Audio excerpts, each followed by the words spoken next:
things that you can do to get through a normal takeoff without changing your power.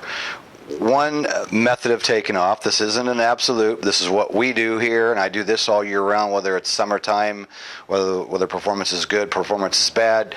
We don't change the power on a takeoff. We set the hover power, that's number one. Set the hover power for the day, start creeping forward the aircraft very slowly. So slow that it's painful, like painfully slow.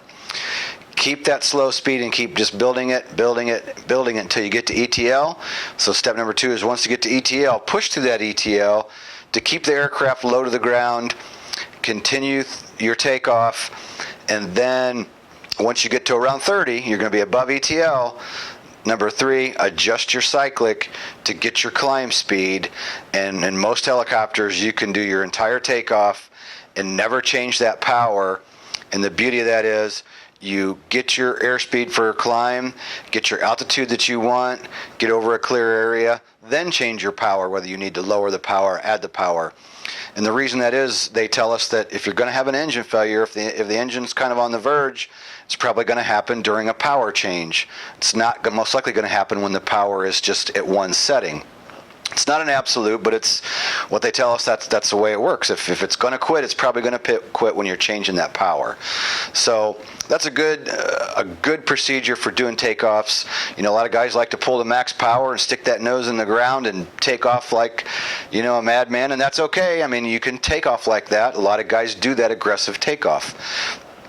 We don't do that here. We prefer the slow takeoff. That way, if you have an engine failure, the nose is straight, and you can just slide that thing right on the ground being level. If you have your nose like this, engine quits, and you could possibly nosedive the thing into the ground. So the second one I want to throw in was a cool thing a guy taught me years ago in Cleveland was 30 and 30 make 60.